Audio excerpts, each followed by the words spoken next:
নমস্কাৰ ডিজিটেল আসামলৈ আপোনালোক সকলোকে স্বাগতম জনাইছো আজি ভিডিঅ'ত আমি আলোচনা কৰিম বিএড এন্ট্ৰেন্স এক্সামৰ জেনাৰেল এৱাৰনেছৰ আন এটি topic information and communication technology যাক চমুকে আইচিটি বুলি কোৱা হয় ইয়াৰ আগৰ বিএড এন্ট্ৰেন্স এক্সামসমূহত আইচিটিৰ ওপৰত কুৱেশ্যন অহা দেখা গৈছিল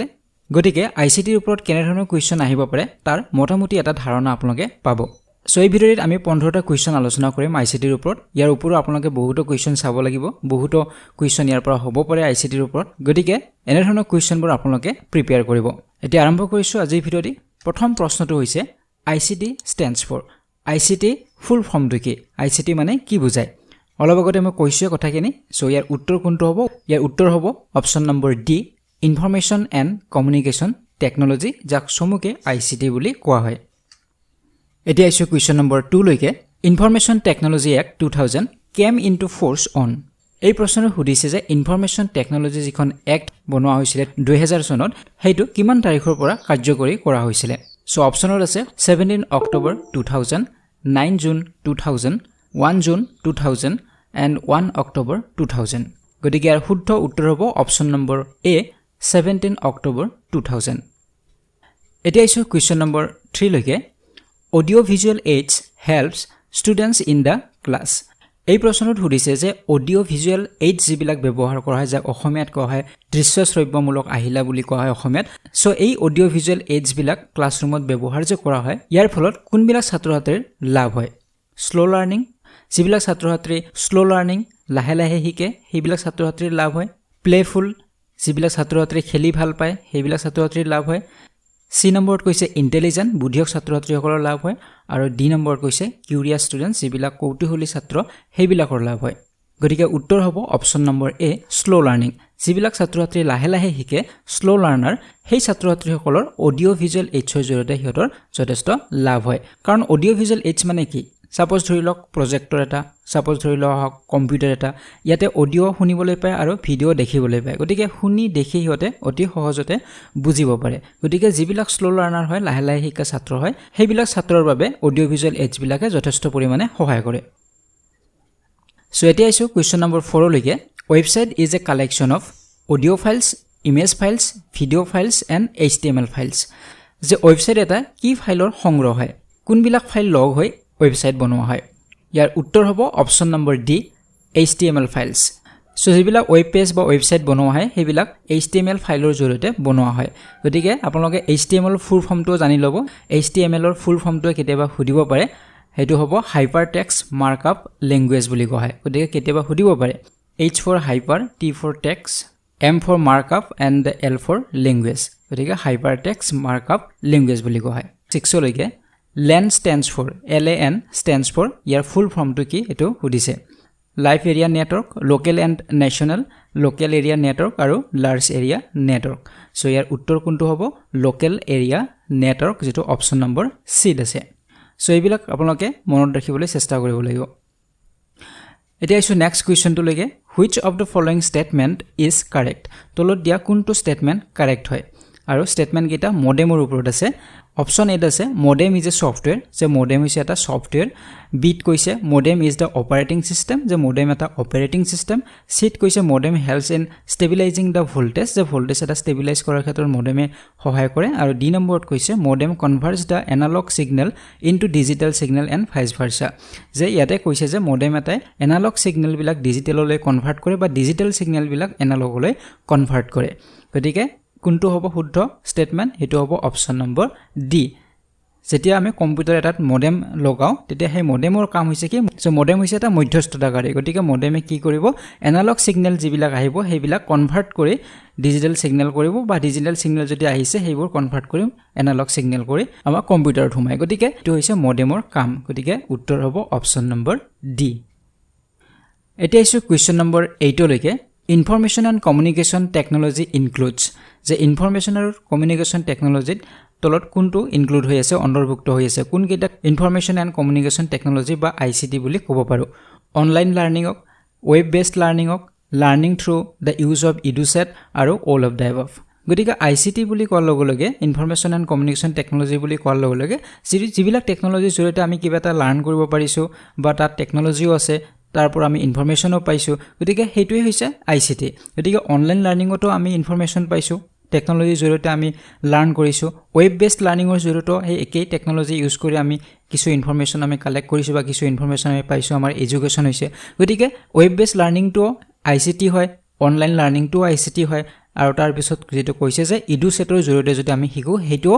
আইসিটি হয় ইডুসেট মানে হৈছে এটো ফাৰ্স্ট স্যাটেলাইট হয় এডুকেশনৰ প্ৰথমটো স্যাটেলাইট যাক ইডুসেট বুলি কয় গতিকে এই ইডুসেট বা স্যাটেলাইটৰ জৰিয়তে আমি যি শিকিছো হেইটো আইসিটি তে পৰিব গতিকে উত্তৰ কোনটো হ'ব অপশন নম্বৰ ডি হ'ব অল অফ দা এবভ হ'ব এটা ইছু কোৱেশ্চন নম্বৰ 9 লৈকে ডিপিআই স্ট্যান্ডস ফৰ যে ডিপিআই ফুল ফৰ্মটো কি ডটস পাৰ ইঞ্চ ডিজিটস পাৰ ইউনিট ডটস পিক্সেল ইঞ্চ আৰু ডায়াগ্ৰামস পাৰ ইঞ্চ সো ডিপিআই ফুল ফৰ্মটো হৈছে অপশন নম্বৰ এ ডটস পাৰ ইঞ্চ সো আমি যিবিলাক ভিডিও বা ফটো আমি চাও সেই সকলোবিলাক আসলতে কিছুমান ডটস লগ হৈয়ে বনোৱা হয় গতিকে আমি যদি জুম কৰি চাও তেতিয়া হলে আমি কিছুমান ডট ডট দেখা পাম গতিকে সেই ডট বিলাক লগ হৈয়ে এখন ফটো বা এটা ভিডিও হ'ব পাৰে এখন ফটোত কিমানটা ডট আছে পাৰ ইঞ্চ হিচাপত সেই হিচাপটোকে ডিপিআই বুলি কোৱা হয় আৰু যাক ডটস পাৰ ইঞ্চ বুলি কোৱা হয় এটা ইছু কোৱেশ্চন নম্বৰ 10 লৈকে www represents সো যেতিয়া আমি এটা ওয়েবসাইট আমি সার্চ কৰো তেতিয়া আমি প্ৰথমতে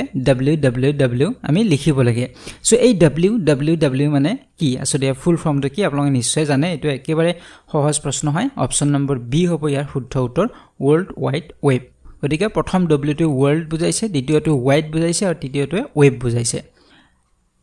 এটা ইছু কোৱেশ্চন নম্বৰ 11 লৈ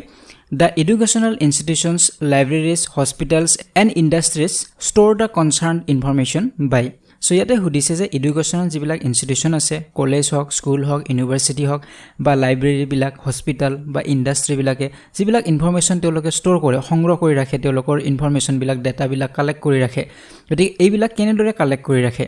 So operating systemৰ জৰিয়তে word processingৰ জৰিয়তে data managementৰ জৰিয়তে নে informing systemৰ জৰিয়তে গতিকে এই সকলো বিলাক ইনফৰমেশন বা ডেটা বিলাক তেওঁলোকে কেনেদৰে ষ্টৰ কৰে ডেটা মেনেজমেন্টৰ জৰিয়তে অপশন নম্বৰ সি হ'ব ইয়াৰ শুদ্ধ উত্তৰ এটা ইছু কোৱেশ্চন নম্বৰ 12 লৈকে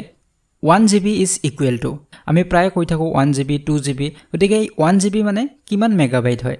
1250 মেগাবাইটস 1296 মেগাবাইটস 1150 নে 1024 গতিকে ইয়াৰ উত্তৰ হ'ব option number D 1024 megabytes 1 GB হয় গতিকে 1 GB equal to 1024 megabytes যাক আমি MB বুলি কওঁ হেতুৱে তাৰ ফুল ফৰ্মটো হৈছে megabytes এটা ইছু কোৱেশ্চন নম্বৰ 13 লৈকে which of the following is an instant messaging application যে তলত উল্লেখ কৰা কোনটো instant messaging application হয় যাৰ জৰিয়তে আমি তাৎক্ষণিকভাৱে মেছেজ কাৰোবাক পঠাব পাৰো Fiverr WhatsApp Google Talk and all of the above গতিকে ইয়াৰ উত্তৰ কোনটো হ'ব উত্তৰ হ'ব option number D all of the above কাৰণ ওপৰৰ গোটেইকেইটাৰ জৰিয়তে আমি ইনষ্টেন্ট মেছেজ কৰিব পাৰো কাৰোবাক আমি মেছেজ পঠাব পাৰো ভাইবাৰৰ জৰিয়তে পাৰো হোৱাটছএপৰ জৰিয়তে পাৰো আৰু গুগল টকৰ জৰিয়তে আমি কাৰোবাক তাৎক্ষণিকভাৱে মেছেজ পঠাব পাৰো গতিকে ওপৰৰ গোটেইকেইটাই ইনষ্টেন্ট মেছেজিং এপ্লিকেশন হয় এটা ইছু কোৱেশ্চন নম্বৰ 14 লৈকে ভাৰ্চুৱেল ৰিয়েলিটি প্ৰভাইডস যে ভাৰ্চুৱেল ৰিয়েলিটি কি প্ৰভাইড কৰে sharp pictures individual audio preview of new films and the participatory experience so virtual reality জৰিয়তে ছাত্ৰ-ছাত্ৰী সকলে বা যিকোনো এজন ব্যক্তিয়ে ৰিয়েলিষ্টিক যেটো অভিজ্ঞতা বা এক্সপেৰিয়েন্স হেতু তেওঁলোকে লাভ কৰিব পাৰে so বৰ্তমান সময়ত বিভিন্ন ভাৰ্চুৱেল ডিভাইস ওলাইছে ভাৰ্চুৱেল ৰিয়েলিটি ডিভাইস ওলাইছে যিবোৰ আমাৰ যদি চকুত আমি পিন্ধিল আমি আমাৰ সন্মুখতে আমি এটা বাঘ দেখা পাব পাৰো বা এটা লায়ন আমি দেখা পাব পাৰো গতিকে ইয়াৰ জৰিয়তে আমি ৰিয়েলিষ্টিক অনুভৱ কৰো আমি বাস্তৱ যেন আমাৰ সন্মুখতে সেই বাঘটো আছে গতিকে তেনে ধৰণৰ ৰিয়েলিটি আমি এক্সপেৰিয়েন্স কৰিব পাৰো অনুভৱ কৰিব পাৰো গতিকে ভাৰ্চুৱেল ৰিয়েলিটি কি দিয়ে অপশন নম্বৰ ডি হ'ব কাৰেক্ট আনসাৰ পাৰ্টিসিপেটৰি এক্সপেৰিয়েন্স বাস্তৱ অভিজ্ঞতা আমাক দিয়ে গতিকে ছাত্ৰ-ছাত্ৰীৰ ক্ষেত্ৰত আমি ভাৰ্চুৱেল ৰিয়েলিটি ডিভাইসৰ জৰিয়তে হিয়তক বাস্তৱ অভিজ্ঞতা দিব পাৰো যিবোৰ সাধাৰণতে হিয়তক মুখেৰে কৈ বুজাব নৰে হেবিলাক হিয়তক ভাৰ্চুৱেল ৰিয়েলিটিৰ জৰিয়তে হিয়তক বুজাব পৰা যায় সাগৰৰ তলৰ কিছুমান বস্তু হিয়তক দেখাব পৰা যায় বা আমাৰ সৌৰজগতৰ বস্তু হিয়তক দেখাব পৰা যায় এনেদৰে হিয়তক ৰিয়েলিষ্টিক এক্সপেৰিয়েন্স হিয়তক দিব পাৰে এটা ইছু আজি ভিডিঅ'টিৰ শেষৰটি প্ৰশ্ন কোৱেশ্চন নম্বৰ 15 লৈকে computers on an internet are identified by so এই প্ৰশ্নটো সুধিছে যে ইণ্টাৰনেটে কম্পিউটাৰ এটা কেনেদৰে আইডেণ্টিফাই কৰিব পাৰে আইপি এড্ৰেছৰ জৰিয়তে ষ্ট্ৰীট এড্ৰেছৰ জৰিয়তে ইমেইল এড্ৰেছৰ জৰিয়তে নে ওপৰ এটাও নহয় সো আমি যেতিয়া এটা কম্পিউটাৰ আমি ইউজ কৰি থাকো ইণ্টাৰনেটে সেই কম্পিউটাৰটোক আইডেণ্টিফাই কৰিব পাৰে যে কোনটো কম্পিউটাৰত এই কামটো কৰি থকা হৈছে বা এই ৱেবছাইটটো ওপেন কৰা হৈছে ইণ্টাৰনেটৰ জৰিয়তে হেতু জানিব পৰা যায় গতিকে কেনেদৰে আইডেণ্টিফাই কৰিব পাৰে যে কোনটো কম্পিউটাৰৰ জৰিয়তে এই কামটো কৰা হৈছে সো হেতু হয় আইপি এড্ৰেছৰ জৰিয়তে অপচন নম্বৰ এ হ'ব ইয়াৰ শুদ্ধ উত্তৰ আৰু এই আইপিৰ ফুল ফৰ্মটো আমাক সুধিব পাৰে আইপিৰ ফুল ফৰ্মটো হৈছে ইণ্টাৰনেট প্ৰটোকল সো আজি ভিডিঅ'ত আমি এই 15টা কুৱেশ্যন আলোচনা কৰিলো আপোনালোকে এনে ধৰণৰ প্ৰশ্ন আৰু বহুতো চাব লাগিব সো আজি ভিডিঅ'টি ইমানেই আছিল যদি ভিডিঅ'টি ভাল লাগিছে লাইক আৰু শেয়াৰ কৰিব যদি প্ৰথমবাৰ চেনেলটো ভিজিট কৰিছে তেনেহলে চেনেলটো সাবস্ক্ৰাইব কৰক আৰু কাষৰে থকা বেল আইকনটি প্ৰেছ কৰিবলৈ একেবাৰে নাপাহৰিব পৰৱৰ্তী ভিডিঅ'ত পুনৰবাৰ লগ পোৱাৰ আশাৰে আজিলৈ বিদায় লৈছো ধন্যবাদ